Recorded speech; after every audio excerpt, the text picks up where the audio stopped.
नमस्कार, मैं राजीव कुमार आप सभी लोगों को अपने YouTube चैनल कोसाइन एकेडमी पे मैं स्वागत करता हूं। आज हम लोग लीनियर इक्वेशन इन टू वेरिएबल जो क्लास 9th का एक टॉपिक है उसका आज हम लोग लास्ट एपिसोड कर रहे हैं। इसमें हम लोग मेनली आज वर्ड प्रॉब्लम के क्वेश्चंस को सॉल्व करेंगे। ठीक है, ये स्टेटमेंट के फॉर्म में रहेगा, उसको इक्वेशन बनाना है। तो क्वेश्चन नंबर 1 है, father's age is 5 years more than 4 times the age of the son. Express this statement as a linear equation in two variable. ठीक है, अगर मैं कंसीडर करूं कि अगर फादर्स का एज है x ईयर्स, ठीक है, फादर्स एज यानी फादर्स का प्रेजेंट एज कितना है x ईयर्स, और जो सन का एज है, सन का एज मैंने कंसीडर करा कितना y ईयर्स। ठीक है, अब उसके बाद क्या है कि father's age is 5 years more than 4 times the age of his सन।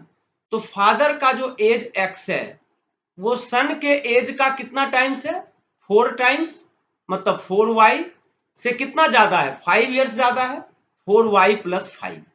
ठीक है, तो ये इक्वेशन क्या हो गया, x minus 4y minus 5 equals 0। ये इक्वेशन हो गया और इसी को कंस्ट्रक्ट करना था। बाद बाकी इससे पहले वाले वीडियो में मैंने आपको सिखा रखा है कि इक्वेशन को कैसे सॉल्व करते हैं। मतलब एक इक्वेशन दो वेरिएबल है, आपको बोलेगा फाइंड द डिफरेंट सॉल्यूशन। तो उस केस में क्या करना, जो बच्चे फर्स्ट टाइम मेरे साथ इस वीडियो पे जुड़ रहे हैं उनसे रिक्वेस्ट है मेरा पीछे वाला वीडियो देख लें, वहां पे मैंने सॉल्यूशन करना सिखाया है कि एक बार x का वैल्यू 0 लेंगे तो y का वैल्यू आएगा, एक बार y का वैल्यू 0 लेंगे तो x का वैल्यू आएगा। इस तरीके से आपका सॉल्यूशन आ जाएगा। लेकिन इस क्वेश्चन में ये नहीं बोल रहा था कि फाइंड द सॉल्यूशन, इस क्वेश्चन में सिर्फ ये था कि इक्वेशन को कंस्ट्रक्ट करना था। ठीक है, अब हम लोग नेक्स्ट क्वेश्चन की ओर मूव करते हैं। नेक्स्ट क्वेश्चन क्या है, the taxi fare in a city is as follow. For the first kilometer, the fare is rupees 8, and for the subsequent distance, it is rupees 5 per kilometer. Actually, आप लोग जितने भी metropolitan city में रहते हैं, खासकर दिल्ली में, आप देखते होंगे कि जो ऑटो हायर करते हैं हम लोग, तो मीटर वाला शुरू में कुछ दूर तक जाने का 25 रुपीज लेता है। उसके बाद आपका यूनिट बढ़ते जाएगा, 80 पैसा 80 पैसा होते जाता है। फिर फाइनली आप जहां पहुंच जाते हो, आपका पूरा बिल वो देख के बता देता है भाई आप कितने रुपीज हुए। तो सेम उसी टाइप का क्वेश्चन है यहाँ पर भी। The taxi fare in a city is as follow. For the first kilometre the fare is rupees 8। मतलब कि अगर आपने 1 किलोमीटर चला तो आपको 8 रुपीज देना पड़ेगा। ठीक है, और उसके बाद आप जितना भी किलोमीटर चलोगे आपको 5 रुपीज पर किलोमीटर देना पड़ेगा।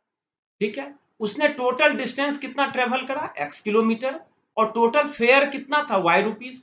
मतलब ये जो टोटल फेयर y रुपीज है, टोटल उसके फेयर बने y रुपीज, जिसमें फर्स्ट किलोमीटर का कितना था 8, और उसने टोटल कितना चला x किलोमीटर।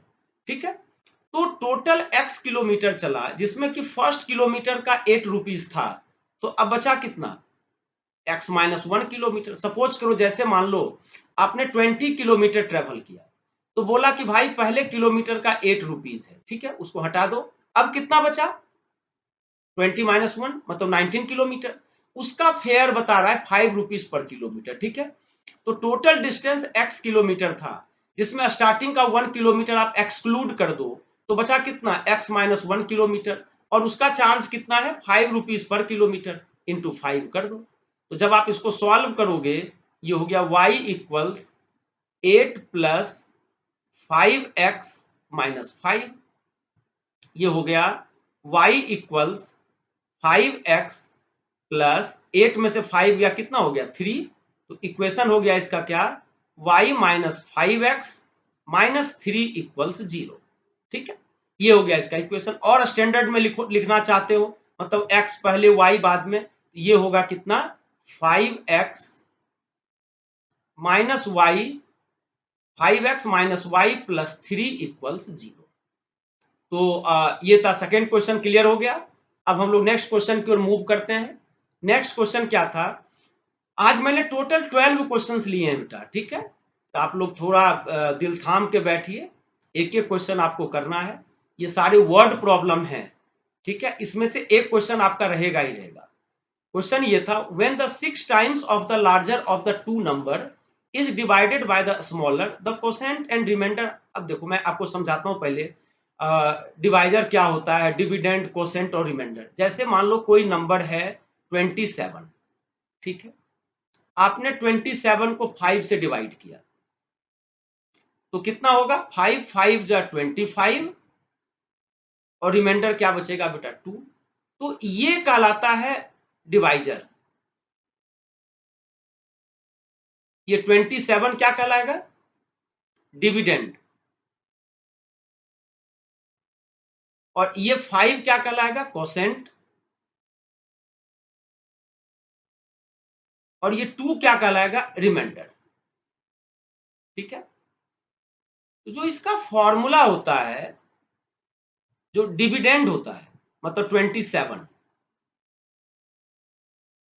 डिविडेंड होगा divisor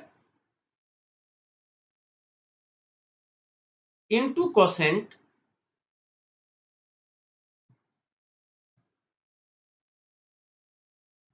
plus remainder,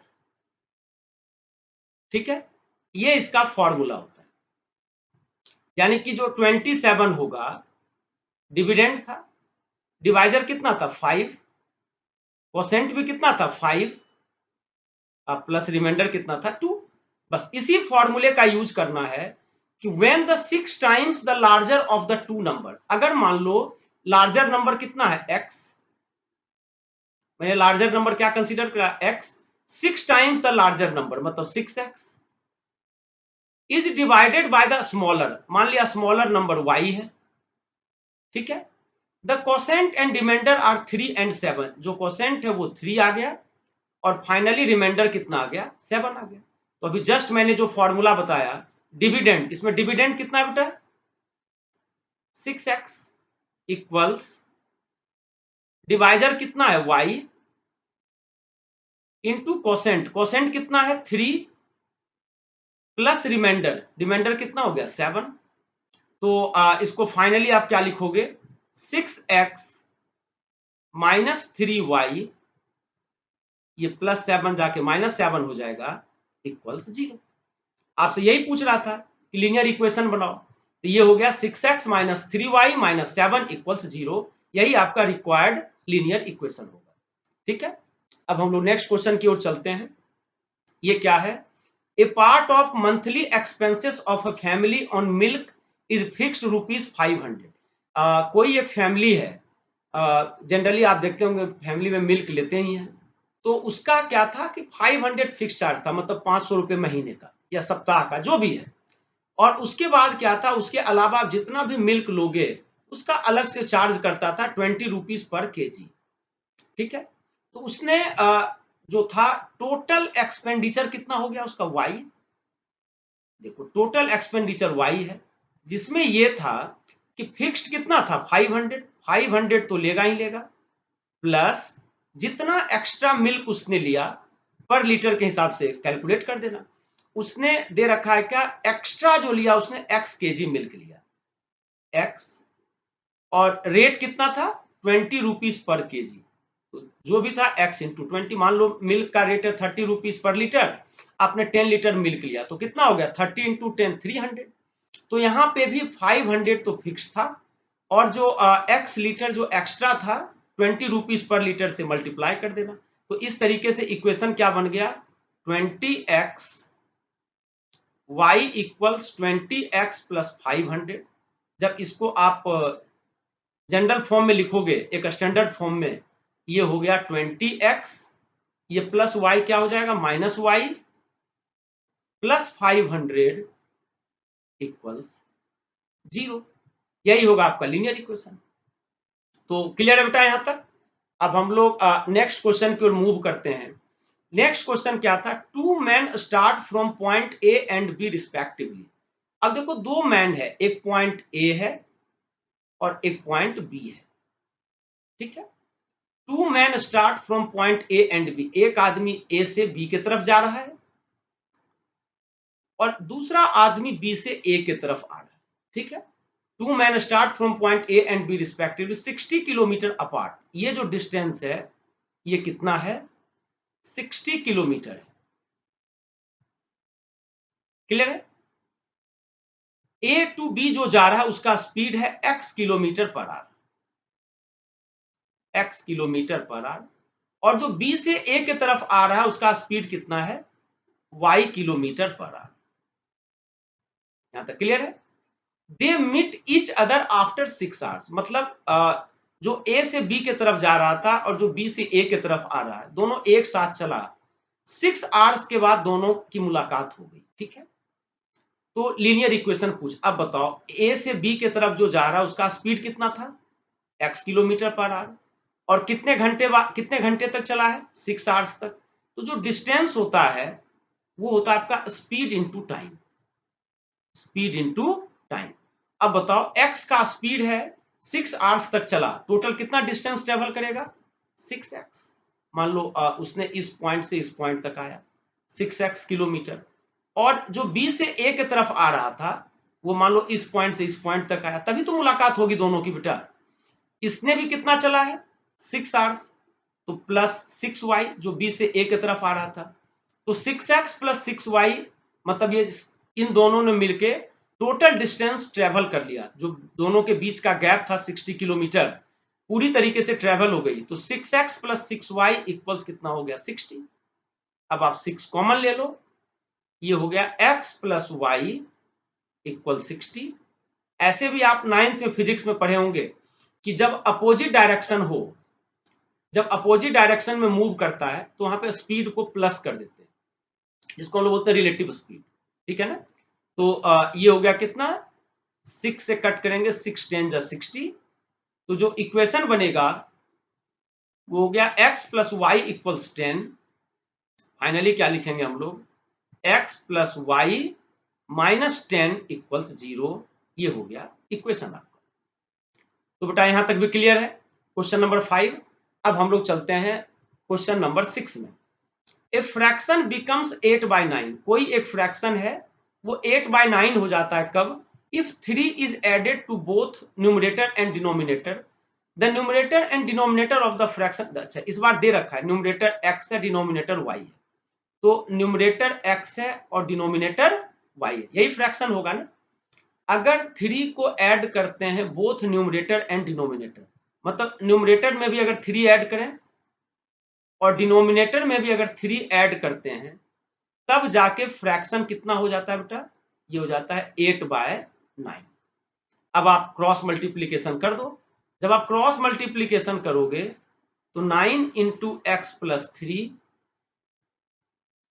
equals 8 into y plus 3। ये कितना हो गया? 9x प्लस 9 3 जा 27 इक्वल्स 8y प्लस 8 3 जा 24। अब आप सबको एक साइड ले आओ, 9x minus 8y plus 27 minus 24 equals 0। ये हो गया कितना? 9x माइनस 8y, और 27 में से 24 गया, कितना बचेगा बेटा? 3। 9x minus 8y plus 3 equal 0। अब ये लीनियर इक्वेशन के फॉर्म में आ गया। अगर आपसे पूछे कि इसको सॉल्व करो तब आप कर देना। मैंने इस पर एक वीडियो बना ही रखा है, जो बच्चे फर्स्ट टाइम जुड़े हैं मेरे साथ वो प्लीज वो मेरा वीडियो देख लें, आपको बहुत आसानी होगी। अब आ जाओ नेक्स्ट क्वेश्चन लेते हैं हम लोग। The present age of Amit and his son are x years and y years. जो अमित है, अमित का प्रेजेंट एज कितना है? अमित का प्रेजेंट एज है x ईयर्स, और उसके सन का प्रेजेंट एज कितना है? y years. ठीक है?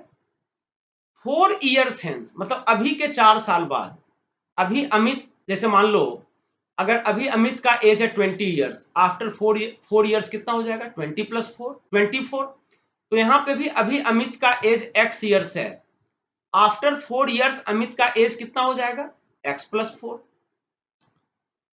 और hence the age of Amit will be 2 times that of his son. अब बताओ उसका सन का प्रेजेंट एज y है, तो 4 इयर्स के बाद उसका सन का भी एज कितना हो जाएगा, y+4। तो क्वेश्चन यही है कि 4 साल के बाद जो अमित का एज है वो उसके सन के एज का डबल हो जाता है। मतलब अगर सन के एज में मैं 2 से मल्टीप्लाई कर दूं तो अपने फादर यानी अमित के एज के बराबर हो जाएगा उसका बेटा। अब आप इसको ओपन कर दो, ये हो गया x+4 इक्वल्स 2y+8। अब आप सारे एक्स वाई को एक साइड ले आओ, ये हो गया x-2y, 4 में से 8 गया, कितना हो गया, -4 इक्वल्स 0। इस तरीके से आपका लीनियर इक्वेशन आ गया। क्लियर है बेटा? अब हम लोग नेक्स्ट क्वेश्चन की ओर मूव करते हैं। 4 times the cost of a pen is equal to the 5 times the cost of a notebook। Consider कर लो कि अगर मैं कंसीडर करूं कि पेन का जो कॉस्ट है, पेन्स कॉस्ट अगर x है, पेन का कॉस्ट कितना है, x रुपीस, और नोटबुक का जो कॉस्ट है, नोटबुक का कॉस्ट हो गया कितना, y रुपीस। अब according to the question 4 times the cost of a pen, जो पेन का कॉस्ट है उसका 4 times, it means 4x is equal to the 5 times the cost of a notebook. ये नोटबुक के कॉस्ट के 5 टाइम्स के बराबर है। तो 4x इक्वल्स 5y हो गया। अब लीनियर इक्वेशन बना लो, ये हो गया 4x माइनस 5y इक्वल्स 0। यही लीनियर इक्वेशन होगा। ठीक है, आपसे वही बोल रहा था कि right a linear equation in two variable. तो 4x माइनस 5y 0। उम्मीद करता हूं बेटा आपको बिल्कुल समझ में आ रहा होगा। तो अब हम लोग नेक्स्ट क्वेश्चन लेते हैं। नेक्स्ट में क्या है, the sum of a 2 digit number and the number formed by interchanging the digit is 32। देखो जैसे मान लो कोई एक नंबर है 32, ठीक है, और इसको जो है इसके डिजिट को इंटरचेंज कर दो, कितना बन जाएगा 23। इसका अगर सम करूं तो कितना आएगा 55। तो इसी तरीके से है। अब मुझे एक चीज बताओ, अगर 32 को मुझे बिल्कुल एक्सपेंड करना हो, ये कहलाता है यूनिट प्लेस, ये कहलाता है टेंस प्लेस। तो अगर 32 को आप एक्सपेंड करोगे तो क्या लिखोगे, जो टेंस प्लेस पे है उसको 10 से मल्टीप्लाई, प्लस जो यूनिट प्लेस पे है उसको 1 से मल्टीप्लाई, तभी तो 32 आएगा बेटा। तो सेम चीज यहां पे भी है, the sum of 2 digit number. अगर मैंने माना वो 2 डिजिट नंबर क्या है, एक्स वाई, ठीक है, मुझे नहीं पता वो एक्स और वाई का वैल्यू क्या है, लेकिन वो 2 डिजिट नंबर कितना है, x y. The sum of 2 digit number and the number formed by interchanging its digit, x y को पलट दो, कितना होगा, वाई एक्स। तो x y plus y x का वैल्यू दे रखा है कितना, 88 के बराबर है। ठीक है, जब आप एक्स वाई को एक्सपेंड करोगे, एक्स कहां पे, टेंस प्लेस पे, ये हो गया 10x, प्लस वाई कहां पे, यूनिट प्लेस पे है, तो y इंटू 1, फिर से आ जाओ प्लस। अब मैं इस वाई एक्स को एक्सपेंड करूंगा तो अब की बार y आ गया टेंस प्लेस पे, ये हो गया 10y, प्लस ये जो x है ये यूनिट प्लेस पे है, x इंटू 1 इक्वल्स 88। अब आप देख लो, ये बन गया 10x plus y plus 10y plus x equals 88। 10x plus x कितना हो गया, 11x। 10y प्लस y कितना हो गया, 11y इक्वल्स 88। अब आप 11 को कॉमन ले लो, ये बन गया x प्लस वाई इक्वल्स 88। जब आप कट करोगे 11 8 जा 88, तो ये हो गया कितना, x प्लस वाई का वैल्यू हो गया 8। जब लीनियर इक्वेशन के फॉर्म में लिखोगे, ये हो गया x plus y minus 8 equals 0। बस इसी फॉर्म में लिखना था बेटा। तो उम्मीद करता हूं आपको समझ में आ गया होगा। देखो बेटा मैंने क्या बताया, जब भी कोई 2 डिजिट का नंबर हो, एक्स वाई लिया, ये x आपका टेंस प्लेस पे था इसलिए इसको 10 से मल्टीप्लाई करा, ये y यूनिट प्लेस पे था इसलिए इसको 1 से मल्टीप्लाई करा, सिमिलरली फिर से वाई एक्स में वाई आपका कहां पे है, ये टेंस प्लेस पे, इसलिए मैंने 10y लिखा। ये x यूनिट प्लेस पे था इसलिए x इंटू 1 लिखा इक्वल्स 88। ठीक है, क्योंकि दे रखा था 2 डिजिट नंबर और उसको इंटरचेंज कर दो, जैसे 23 प्लस 32, 54 प्लस 45। ठीक है ना, डिजिट को चेंज कर देना था। तो अब हम लोग नेक्स्ट क्वेश्चन की ओर मूव करते हैं। नेक्स्ट क्वेश्चन क्या था कि angle of a quadrilateral are 7x 2x 6y and 3y, write a linear equation which satisfies the data. अब एक चीज बताओ बेटा, जो क्वाड्रिलेटरल होता है उसके अंदर 4 एंगल होते हैं और सभी का सम कितना होता है 360। Sum of all the angle of quadrilateral is 360। तो इस तरीके से 7x plus 2x plus 6y plus 3y, इन सब का सम कितना होगा 360। तो 7x प्लस 2x कितना हो गया 9x, 6y प्लस 3y कितना हो गया 9y इक्वल्स 360। तो इस तरीके से x प्लस y का वैल्यू कितना होगा 360 बाई 9। जब हम लोग कट करेंगे 9 4 जा 36 40, तो x प्लस वाई कितना हो गया 40 के इक्वल हो गया। अब लीनियर इक्वेशन इन 2 वेरिएबल के फॉर्म में लिखना है, ये हो गया x plus y minus 40 equals 0। Clear बेटा यहां तक है ना। तो अब हम लोग लास्ट क्वेश्चन लेते हैं। लास्ट क्वेश्चन में क्या है, given below the equation that convert Fahrenheit to Celsius, यानी ये एक फॉर्मूला दे रखा है सेल्सियस को फ़ारेनहाइट में बदलने का। इफ द टेम्परेचर इज, देखो क्वेश्चन नंबर 1 इसका है 86 डिग्री फ़ारेनहाइट, मतलब जो इक्वेशन है C equals 5F minus 160 divided by 9, ये इक्वेशन दे रखा है। अब जबकि अब की बार दे रखा है कि F का वैल्यू कितना है 86, तो C का वैल्यू क्या होगा वही पूछ रहा है। तो 5 इंटू 86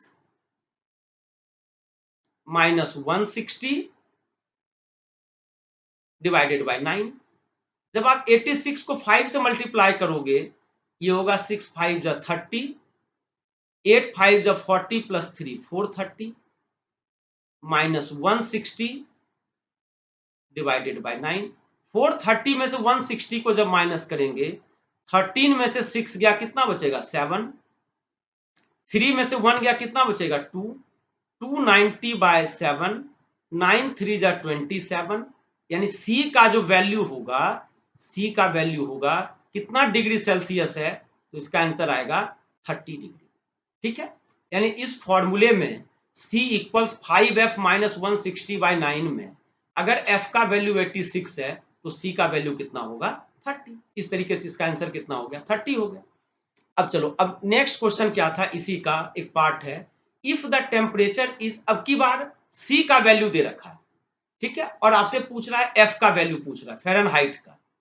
अब बताओ इक्वेशन क्या था, C इक्वल्स, देख लेते हैं इक्वेशन को फिर से, 5F माइनस 160,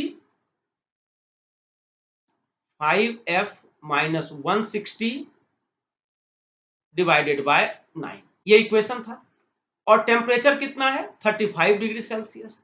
तो जहां पे C है वहां पे आप क्या लिख दो 35 equals 5F minus 160 divided by 9। अब मल्टीप्लाई कर दो, क्रॉस मल्टीप्लीकेशन, 35 इंटू 9 कितना होगा 9 5 जा 45, 4 9 3 जा 37, 9 3 जा 27 प्लस 4 कितना हो गया 27 प्लस 4 हो गया 30, 31, 315 इक्वल्स 5F माइनस 160। 160 को इधर आके प्लस कर दो, तो 315 प्लस 160 इक्वल्स कितना हो गया 5F। जब प्लस करोगे 5, 6 प्लस 1 7, 3 प्लस 1 4, 475 का वैल्यू किसके बराबर आ गया 5F के बराबर। तो जो F का वैल्यू होगा वो होगा 475 डिवाइडेड बाय 5। जब आप कट करोगे 5 9 जा 45, 2 5 5 जा 25, मतलब f का जो वैल्यू होगा वो कितना होगा 95 डिग्री फ़ारेनहाइट।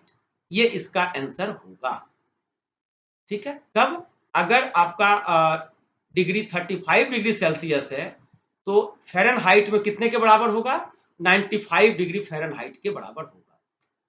तो बेटा इस तरीके से आपका जो स्टेटमेंट वाला क्वेश्चन था लीनियर इक्वेशन इन टू वेरिएबल का, वो बिल्कुल फिनिश हो गया। उम्मीद करता हूँ आपको ये वीडियो बहुत पसंद आया होगा। ठीक है, तो अगर आपको पसंद आता हो तो आप कमेंट करना, लाइक करना। ठीक है, तो अब अगले क्लास में हम लोग फिर कोई न्यू टॉपिक के साथ जुड़ेंगे। तब तक के लिए बाय बाय, टेक केयर।